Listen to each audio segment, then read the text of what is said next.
요한계시록 12장 1절부터 12절 말씀 가지고 하나님의 구원과 능력과 나라가 이루어졌다라는 제목으로 함께 은혜 나누고자 합니다. 몇 주간, 2주간 다른 내용을 했기 때문에 이전 말씀을 또 다시 되돌아봐야 연결이 됩니다. 일곱째 천사가 나팔을 불었을 때 나타난 일이었습니다. 그 내용은 중심은 24장로들의 찬양이고 심판이 없는 것처럼 보입니다. 하지만 분명히 죽은 자들 심판하시고 주의 이름을 경외하는 자들에게는 큰 자나 작은 자나 할 것 없이 모두에게 상을 주신다고 했습니다. 그래서 하나님의 최후 심판은 악한 자들에게는 영원한 멸망이지만 하나님의 종들에게는 상 받는 날이기 때문입니다. 그렇게 해서 하나님 나라가 완성된다는 것이 지난주 말씀의 이전 말씀의 핵심이었습니다. 오늘 말씀에는 두 개의 표적이 나타납니다. 하나는 여자이고 하나는 용입니다. 용은 아이가 낳는 여자를 삼키려고 하지만 하나님께서 낚아채서 하나님 앞으로 올리셨다는 겁니다. 그래서 분노한 용은 하나님의 천사들과 맞서 싸우지만 패해서 땅에 던져집니다. 그렇게 땅에 던져진 용이 마지막 발악하는 시간이 얼마 남았다는 걸 알고 마지막 발악하는 내용이 오늘 말씀입니다. 이 말씀 통해서 우리에게 소망을 주시는데요, 그 말씀에 힘입어서 우리도 환난 속에서 마지막 때 주님을 목숨 걸고 증거하는 우리 모두가 되도록 했으면 좋겠습니다. 1절부터 4절은 해산의 고통을 겪는 여인과 그 아이를 삼키려고 하는 용이 등장합니다. 요한은 하늘에서 큰 표징이 나타났다고 했습니다. 하나님이 임재하셔서 심판하신다는 상징인 번개와 천둥과 지진과 큰 우박이 쏟아진 뒤에 일어난 상징입니다. 그렇기 때문에 하나님께서 임재하셔서 나타난 표징이라는 뜻입니다. 그래서 앞부분과 연결해서 봐야 합니다. 일반적으로 표징이라는 말은 특별한 사건이나 어떤 징조를 나타냅니다. 더구나 큰 표징이라면 대단히 큰 사건입니다. 하지만 여기서는 사건이 아니라 여인입니다. 여기서 표징은 여인입니다. 그렇다고 이 여자가 크다는 뜻이 아니라 여기서는 효과가 크다는 겁니다. 이 여인이 나타내는 그 효과가, 표징, 상징의 효과가 크다는 것, 위대하다는 것입니다.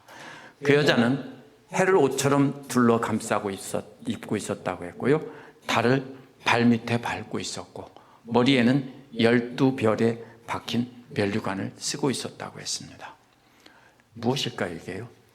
해를 옷 입고 또 달을 발등상으로, 발판으로 삼고요. 집에도 발등상이 있죠. 소파에 발밑에 놓는, 발 올려놓는 그런 게 발등상입니다. 발등상이 있고 또 머리에는 바로 12별이 박혀 있습니다.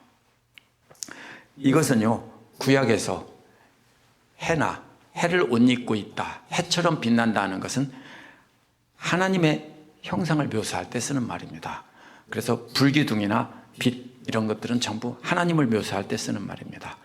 더구나 해와 달과 별을 모두 갖고 있는 존재는 하나님뿐이라고 생각할 수 있습니다. 그래서 어떤 이는 이것은 하나님이다 라고 말합니다. 하지만 이어지는 문맥을 보면 여자는 아이를 베고 있었고 해산의 진통과 괴로움으로 울고 있었다고 했기 때문에 이 여자는 하나님이 아닙니다. 이 여자는 해를 겉옷처럼 입고 있었고 달을 발등상으로 밟고 있고 12별을 머리에 월계관으로 쓰고 있었다라는 것에 주목해야 됩니다. 구약에 이 그림이 나옵니다.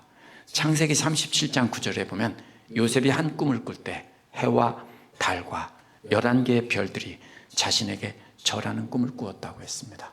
신약 성경의 모든 내용은 구약을 배경으로 기록되어 있기 때문에 우리가 구약 성경을 잘 이해해야 됩니다. 그래서 수요일 날 나오셔야 됩니다.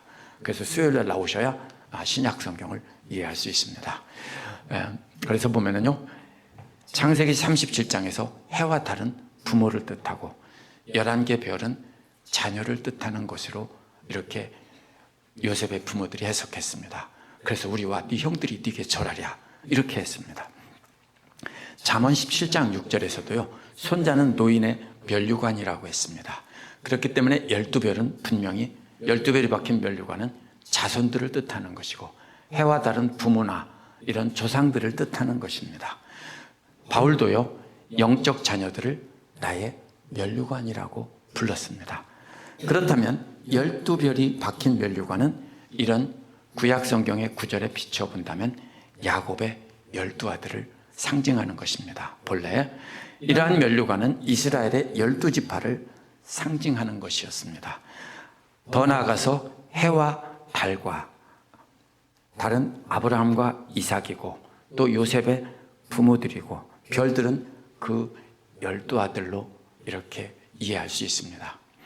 그렇기 때문에 이 여인의 표징은요, 아브라함의 자손인 유대인이라고 말하기도 합니다. 그러나 혈통의 유대인은 유대인들이 아닙니다. 그렇기 때문에 이것은 참된 이스라엘의 남은 자, 다른 말로 바꾸면 하나님의 진짜 백성들, 더 크게 부르면 하나님의 교회, 이것을 여인으로 비유하신 것이고, 그럼 왜 여인이 해와 같은 옷을 입었냐면은 하나님의 영광으로 그 교회를 감싸주셨다는 뜻입니다. 그래서 교회를 상징한다. 그러면 구약도 교회냐? 아닙니다. 물론 구약도 크게 보면 교회지만 결국 교회란 하나님의 백성들, 참된 하나님의 백성들을 뜻합니다. 이 여자의 배 안에 아이를 갖고 있으면서 해산의 진통과 고통으로 울고 있었다고 했습니다. 진통이란 해산할 때 아픈 고통을 뜻하는 말입니다. 또 고통이라는 말은 금속을 시험하기 위해서 강한 불로, 풀무불로 이렇게 녹여보는 것을 뜻하는 말입니다. 그렇기 때문에 아이를 낳을 때 해산의 진통과 불로 태우는 듯한 고통을 이 여자가 겪고 있었다는 뜻입니다. 무슨 뜻입니까? 이것은 교회가, 하나님의 참된 백성들이 그렇게 고통을 받으며 아이를 낳고 있었다는 뜻입니다. 요한계시록 14장 10절에서도 불과 유황 안에서 고통받는다라고 할 때 쓴 것으로 보아서 이것은 이 여인은 마치 용광로 안에 있던 것처럼 그렇게 고통을 당하고 있었다는 것인데, 이것이 바로 요한이 본 하늘에서 일어난 큰 표징, 위대한 표징입니다. 또 다른 표징이 하나 나옵니다. 그런데 이번에는 크다는 말이 없습니다. 그렇기 때문에 위대한 존재가 아닙니다. 이번에는 저것 좀 봐, 불을 가진 큰 용이 있어 라고 요한이 외칩니다. 이번에는 위대한 표징이 아니라 용이 크다라는 겁니다. 그런데 불을 가진 용이라는 말은요, 불을 들고 있다는 뜻이라기보다는 불의 색을 띤 용이라는 뜻입니다. 그래서 몸 전체가 불에 타는 것과 같은 붉은색으로, 그래서 붉은색이라고 했습니다. 어떤 사람들은 이것을 붉은색이기 때문에 사탄의 살인하는 특성을 나타낸다라고 하면 잘못 해석한 겁니다. 왜냐하면 불이기 때문입니다. 피의 색이 아니라 불의 색입니다. 그래서 불로 고문하는 듯 교회를 핍박하는 존재라는 뜻입니다. 그래서 구약에서 용은 이스라엘을 핍박하는 악한 왕국인 이집트를 가리킬 때 썼습니다. 얼마 전 수요예배에서 나눈 에스겔 29장에서도 이집트의 파라오를 큰 용으로 비유했습니다. 그래서 신약 성경의 내용은 항상 구약 성경으로 이해를 해야 합니다. 이 용은 머리가 7개이고 뿔이 10개라고 했습니다. 그렇다면 3개의 머리에 뿔이 2개씩 나 있고 나머지 4개의 머리에는 뿔이 하나씩 있다는 뜻입니다. 구약에서 용은 이집트나 이집트의 왕 파라오를 상징하는 것이기 때문에 강력한 제국, 왕국 이런 것을 뜻합니다. 요한 당시에는 아마도 세계를 지배하던, 그러면서 교회를 핍박하던 로마 제국을 상징했을 것이고요. 오늘날은 우리가 무엇을 상징하는지 생각해 봐야 되겠죠. 여기서 머리가 7개라는 것은 로마 제국을 통치하는 권력이 완전함을 나타냅니다. 그 뿔이 10개인 것은 강력한 힘을 가진 존재들이 있었는데 그 중에 넷은 뿔이 2개씩이니까 더 강력하고, 셋은요, 나머지 넷은 하나씩 있는 것은 그보다는 좀 덜 강력하다는 뜻일 겁니다. 왕관이 7개라고 했는데요, 12장 1절에서 여인이 쓰고 있던 면류관과 왕관은 다른 말입니다. 여인이 쓴 면류관은 스테파노스라는 말인데요, 월계관이라는 뜻입니다. 그러나 여기서 왕관은 바로 실제로 왕관이라는 뜻입니다. 그래서 여인이 쓰고 있는 것은 통치자의 상징이 아니라 하나님께서 상으로 준 것이라는 뜻입니다. 그러나 용의 머리에 박혀있는 7개의 왕관은 왕의 쓰던 것이기 때문에 통치의 상징입니다. 그런데 요한계시록 19장 12절에서 많은 면류관을 쓴 메시아가 나옵니다. 용은 19장에 나오는 메시아를 흉내낸 짝퉁입니다. 그래서 자신이 강력한 권력을 휘두를 세상을 지배할 메시아다라는 것을 상징적으로 나타내기 위해서 자기 스스로 왕관을 7개 쓴 것입니다. 그런데 그 용은 꼬리로 하늘의 별의 3분의 1을 휩쓸어서 땅에 던졌다고 했습니다. 실제로 하늘의 별이 아니라 하늘에 있는 존재들을 쓸어서 땅에 던졌다는 것입니다. 3분의 1은 앞에서 계속 무엇입니까? 상당한 숫자이지만 그래도 전체의 심각한 피해는 아니라는 뜻입니다. 그래서 하늘에 치명적인 피해를 입힌 것은 아니지만 그래도 상당한 피해를 입힌 것이라는 뜻입니다. 선전포고 없이 갑자기 공격해서 하늘의 별의 3분의 1을 피해를 입힌 것입니다. 그래서 사탄은 본래 타락한 천사라고 하죠. 그런데 하나님을 자신처럼 하나님을 배반하고 배교하게 한 것이라고, 이렇게 영적 존재들을 타락시킨 것이라고 이렇게 해석할 수도 있습니다. 사탄의 힘이 강력함을 나타내지만 아직도 하늘에 뭐가 남아 있습니까? 3분의 2의 영적 존재들이 남아 있습니다. 이제 그 용은 막 해산하려는 여인 앞에 서 있습니다. 1절에서 하늘에 있던 큰 표징인 해산하는 여인 앞에 두 번째 표징인 큰 용이 서 있는 겁니다. 목적은 여인이 아이를 낳을 때 그 아이를 삼키려는 것입니다. 따라서 하늘의 별 3분의 1을 땅에 떨어뜨린 것은 주된 목적이 아니라 자기의 힘을 과시하려는 것입니다. 그렇게 선제 공격한 후에 여인이 낳는 아이를 삼키면 이제 사탄은 완전한 승리를 얻게 되는 겁니다. 그래서 용은, 사탄을 상징하는 용은 이렇게 삼키려고 하고 있습니다. 5절에서 6절은 여인이 아들을 낳아서 양육하는 내용이 나옵니다. 이 여인은 사내 아이를 낳았다고 했습니다. 그 아기는 장차 쇠지팡이로 모든 민족을 다스릴 뿐이라고 했습니다. 여기서 다스린다는 말은 목자가 양떼를 돌본다는 뜻입니다. 그렇기 때문에 사탄처럼 힘으로 억누르며 다스리는 왕관을 쓴 왕이 아닙니다.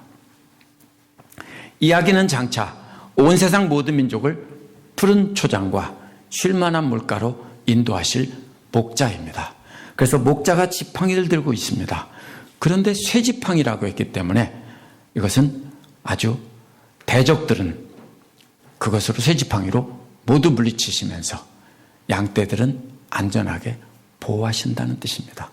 목자가 쇠지팡이를 들고 있든 무슨 티타늄 지팡이를 들고 있든 그것은 그 양떼에게는 두려움의 존재가 아니라 좋은 일입니다. 그러나 대적들에게는 강력한 지팡이는 두려움이 되는 것입니다. 그런데 놀라운 일이 벌어집니다. 여인의 아기는 하나님과 하나님의 보좌를 향하여 이끌려갔다라고 했기 때문입니다. 여기서 이끌려갔다는 말은요, 갑자기 확 낚아챘다는 뜻입니다. 용이 삼키려고 대기하고 있기 때문에 하나님께서 갑자기 낚아채서 하나님과 하나님 보좌를 향해서 옮겼다라는 뜻입니다. 낚아채신 분이 누굽니까? 바로 하나님이십니다. 완전한 승리를 눈앞에 두고 있던 용은 닥쳤던 개가 지붕 쳐다보는 것처럼 됐습니다. 여기는 용의 분노가 나오지 않지만 6절에서 여인이 광야로 도망쳤다라고 했기 때문에 용은 화가 머리끝까지 난 것입니다. 그래서 아기를 못 삼킨 대신 이 여인에게 분풀이하려고 하자 여인은 도망갔다는 것입니다. 그 광야는 하나님께서 이 여자를 보호하기 위해 준비해 준 장소라고 했는데 여인은 1260일 동안 그곳에서 양육되었다고 했습니다. 11장 3절에도 나오죠. 두 증인들로 비유된 교회가 예언하는 기간도 바로 60일입니다. 그 기간은 42달이고요. 3년 반입니다. 그 기간은 예수님의 초림과 재림 사이의 기간입니다. 지금 교회가 지금 핍박 중에서 복음을 전하며 성장해 가고 있는 지금 이때가 바로 여인이 광야로 도망한 때입니다. 그러면 이 여인의 정체는 여기서 분명히 밝혀졌습니다. 이 여인은 하나님의 교회를 뜻합니다. 그렇다면 하나님께서 그리스도를 낚아채서 하나님 보좌로 데려가시고 남아있던 교회는 광야에서 양육하고 보호하신다는 뜻입니다. 그런데 여기서 한 가지 질문이 생깁니다. 그리스도께서 오셔서 하나님 말씀의 참뜻을 가르치시고 고난을 받으시고 죽으신 뒤에 또 부활승천하신 뒤에 교회가 생겨났습니다. 그리스도가 교회를 낳은 것인지 어떻게 교회가 그리스도를 낳습니까? 그렇기 때문에 교회가 그리스도를 낳았다는 말이 안 되는 것처럼 보입니다. 그런데 12장 1절에 나온 여인의 모습을 보면 의문이 풀립니다.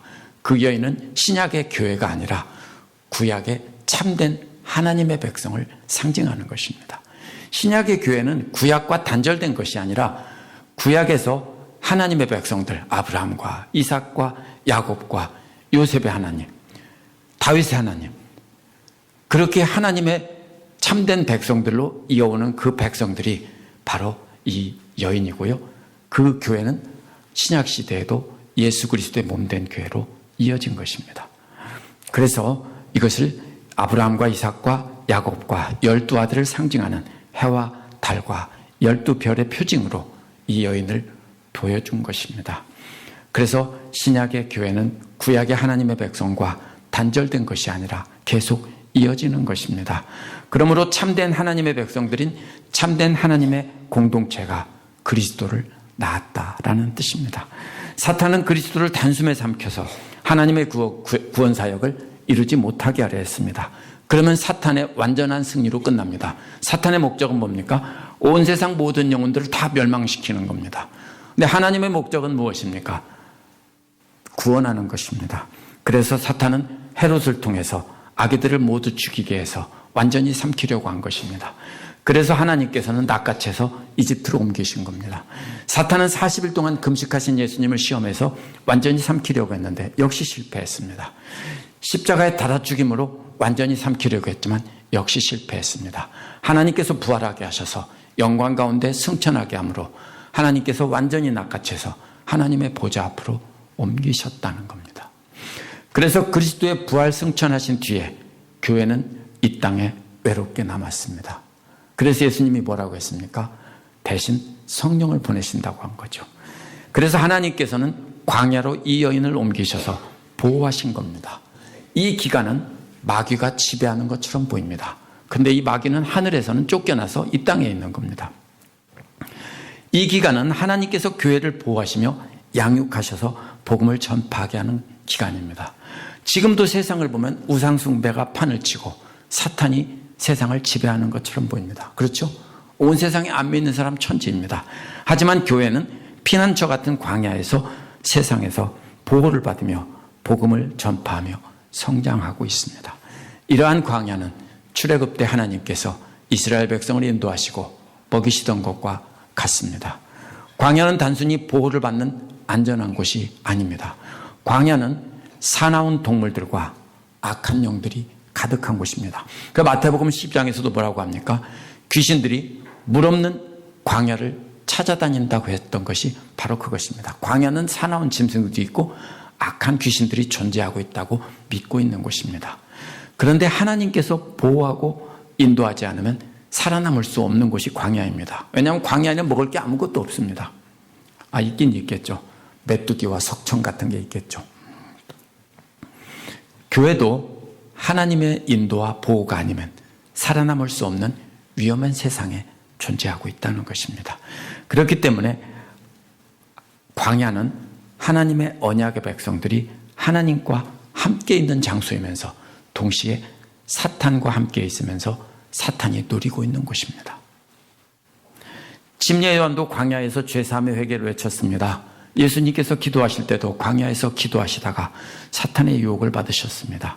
예수께서 제자들을 조용히 양육하실 때도 광야로 데리고 가셔서 양육하셨습니다. 그렇기 때문에 광야란 특별한 곳이 아니라 오늘날 악한 영들이 판을 치는 세상이 바로 광야입니다. 교회가 바로 그렇게 오늘날 있는 곳이 바로 광야입니다. 그러한 세상에서 하나님께서 그 백성들을 인도하고 보호하시는 겁니다. 그렇기 때문에 교회는 항상 악한 세상 가운데 살면서 사탄의 유혹을 받고 있는 것입니다.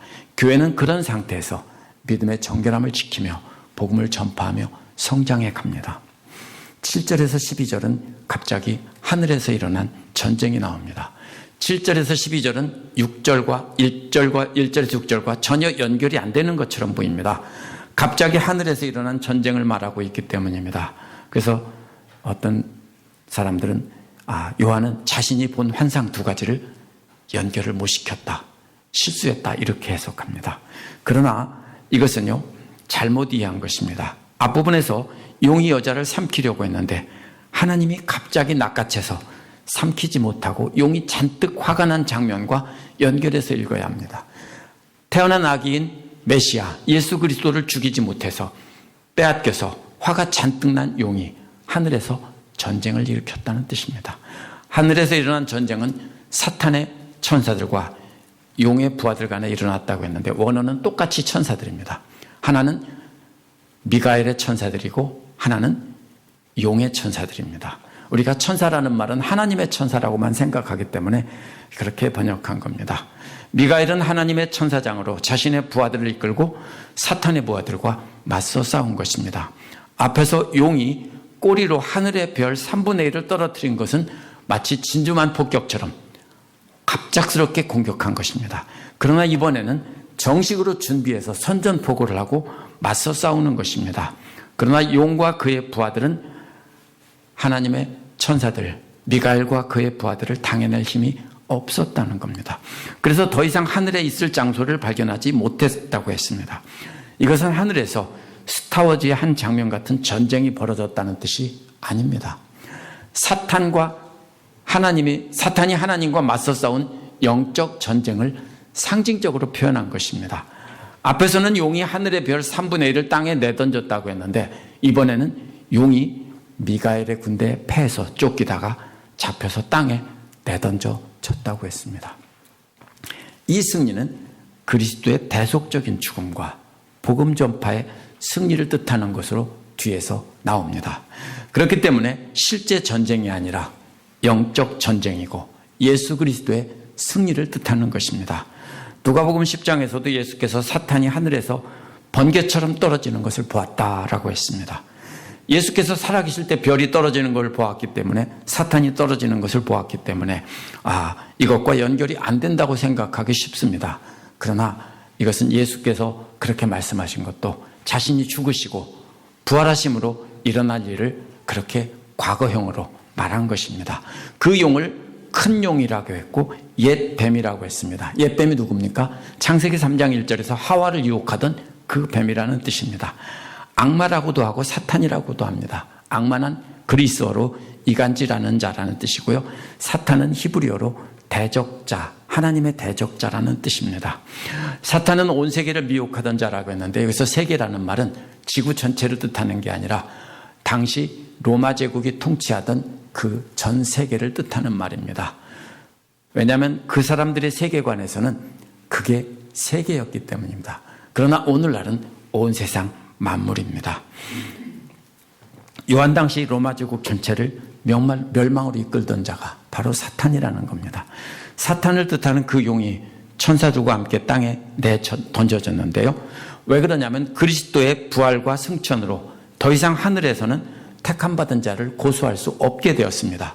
왜냐하면 예수 그리스도의 죽으심과 부활로 믿는 자들, 하나님께서 택하신 자들은 모두 구원이 확정되었기 때문에 더 이상 사탄이 고소할 수 없게 된 것입니다. 그렇기 때문에 이 전쟁은 예수 그리스도의 대속적인 죽음과 부활 승천으로 인해서 사탄은 패했고 더 이상 하나님의 백성들을 고소할 수 없게 된 것을 가리키는 겁니다. 그때 하늘에서 큰 음성이 들렸다고 했습니다. 1절에서는 큰 표징을 눈으로 보았는데 이번에는 큰 음성을 귀로 들었습니다. 그렇다면 이번에도요, 음성이 소리가 크다는 게 아니라 하나님의 천사들이나 하나님께서 보내신 사람들의 위대한 음성을 들었다는 뜻입니다. 그래서 그 음성은 우리 하나님의 구원과 권능과 왕국이 되었다라는 것입니다. 하나님의 나라라는 말이요, 원어에는 왕국에 붙어 있는데 사실은 세 개 다입니다. 하나님의 구원과 하나님의 권능과 하나님의 왕국이 되었다는 겁니다. 또 그 다음에 이 세 가지는 전부 하나님의 속성인데요, 그것이 또 그리스도의 권세가 되었다라고 했기 때문에 그것은 그리스도께서 하나님의 권세를 똑같이 공유하고 있다는 것입니다. 그래서 하나님의 모든 권세가 바로 예수 그리스도의 것이 되었다는 것입니다. 이것이 승리입니다. 이어서 우리 형제들을 고소하던 자, 곧 우리 하나님 앞에서 형제들을 밤낮으로 고소하던 자는 이제 하늘에서 내던져졌다는 겁니다. 어떻게 사탄과 그 졸개들이 패하고 던져졌는지 설명한 것이 11절입니다. 그들이 그를 이겼다는 것인데 이긴 것이 두 가지가 나옵니다. 하나님은 어린 양의 피를 통해서 이겼다고 했고, 또 하나는 어린 양이신 예수 그리스도께서 모든 믿는 자를, 그러니까 죄를 지고 대신 죽은 것으로 이겼다는 뜻이고요. 또 하나는 뭐냐면은 그들의 증언의 말씀으로 이겼다는 겁니다. 예수 그리스도의 죽으심으로 이겼고, 또 하나는 그들이, 그 제자들이 예수 그리스도를 증언하는 말씀으로 이겼다는 겁니다. 결국 그렇다면은 예수 그리스도의 십자가의 죽음과 그 십자가의 죽음을 말로 증언하며 그분이 바로 그리스도다, 그분이 하나님의 아들이고 그분을 믿으면 구원을 받는다, 이것을 전하는 것, 이 두 가지로 이겼다는 뜻입니다. 그들이 어떻게 예수 그리스도를 증거했는가 하면 그들은, 원어는 이런 뜻입니다. 죽을 때까지 자기들의 목숨을 사랑하지 않았다. 죽을 때까지도 자기 목숨을 사랑하지 않았다는 겁니다. 자기 목숨도 아끼지 않고 그렇게 증언했다는 것입니다. 그렇기 때문에 예수 그리스도의 대속의 죽음과 그 죽으심을 믿는 자는 구원을 받는다고 목숨 걸고 증언한 증언들로 사탄을 이긴 것입니다. 사도행전에 보면 바울을 비롯해서 스데반, 수많은 사람들이 그렇게 증언한 것을 볼 수 있습니다. 그 증언으로 이겼다는 겁니다. 그래서 12절은 이것 때문에 즐거워라고 합니다. 하늘과 그 안에 천막을 치고 사는 자들에게 이 승리로 인해서 즐거워라고 했습니다. 하늘이란 공중이 아니라 하나님을 뜻하는 말입니다. 그래서 하나님과 함께 있는 사람들, 천사들, 모든 존재들은 하나님과 함께 즐거워하라는 것입니다. 그러나 땅과 그 바다에는 화가 있다라고 했습니다. 땅과 바다는 반역한 자들의 영역이라고 생각하기도 합니다. 그러나 똑같은 말이 요한계시록 7장에서 나옵니다. 도장을 다 찍을 때까지 땅과 바다에 있는 것을 해치지 말라고 할 때 나왔습니다. 그렇기 때문에 땅과 바다는 멸망할 불신자들이 아니라 아직도 이 땅에서 살아서 복음 전하는 자들이 섞여 있는 그 땅과 바다입니다. 그 땅과 바다에 있는 자들에게 화가 있다고 한 이유를 설명했습니다. 그 이유는 마귀가 크게 분노하여 내려갔다라고 했습니다. 그리스도의 대속의 죽음과 그 제자들이 목숨 걸고 증거한 것 때문에 하늘에서 더 이상 택함 받은 자를 고소할 수 없기 때문에 이제는 완전히 패하고 화가 나서 땅으로 내려갔습니다. 그래서 화가 난 용이, 사탄이 땅에 내려가서 저항할 수 없는 사람들, 믿는 자들을 핍박할 거기 때문에 그들에게 화가 있다고 한 겁니다. 그런데 뭐라고 했습니까? 마귀는 시간이 얼마 남지 않았다는 것을 알면서 내려갔다는 겁니다. 그렇다면 마귀는 힘도 제한되어 있고 그 시간도 제한되어 있어서 마귀의 핍박은 오래되지 않습니다. 그래서 믿는 자들을 향해 적대감을 가지고 내려간 것입니다. 그래서 사탄이 핍박이 어떻게 시작되는지 이렇게 말한 것입니다. 사탄은 아직도 그 땅과 그 바다에서 예수 그리스도를 증거하기 위해서 목숨 건 사람들을 핍박하기 위해서 내려갔기 때문에 그 사람들에게 화가 있다라고 한 것입니다. 그러나 사탄도 분명히 알고 내려갔습니다. 이제 시간이 얼마 없다는 것입니다. 요한은 그렇기 때문에 예수 그리스도를 증거하면서 고난을 받고 있는 당시 성도들에게 조금만 참고 기다려라. 우리는 이미 승리했고 승리한 군대이고 승리는 정해져 있고 우리는 잠시 핍박을 받는 것이다. 그래서 요한계시록 전체는 그걸 말하고 있습니다. 조금만 참으면 주님께서 오신다. 그래서 끝에 뭐라고 합니까? 마라나타, 아멘, 주 예수여 어서 오시옵소서라고 하는 것입니다. 바로 그것을 권면하며 이 말씀을 증거하고 있는 것입니다. 그래서 이 두 부분 1절에서 6절과 7절에서 12절을 하나로 연결해서 우리가 이해해야 됩니다. 예수 그리스도의 대속적 죽음과 부활 승천 이후에는 사탄이 땅에 있는 인간들의 죄를 고소했습니다. 그때는 인간들이 악했기 때문에 모두 다 사탄의 고소대로 멸망해서 죽을 수밖에 없는 존재였습니다. 그러나 예수께서 십자가에서 죽으심으로 그 보혈의 피로 믿는 자들을 정결하게 하시자 사탄은 더 이상 믿는 자들을, 택한 자들을 고소할 자격이 없어진 겁니다. 그래서 사탄은 그것을 막으려고 여인으로 비유된 참된 하나님의 백성이 낳은 그리스도를 미리 삼키려고 했는데 거기서 실패했습니다. 하나님께서 예수 그리스도를 하늘 보좌로 올리셨기 때문입니다. 그 다음에 남아있는 교회를 핍박하기 위해서 사탄이 잠시 동안 지금 이 땅에서 판을 치고 있다는 것입니다.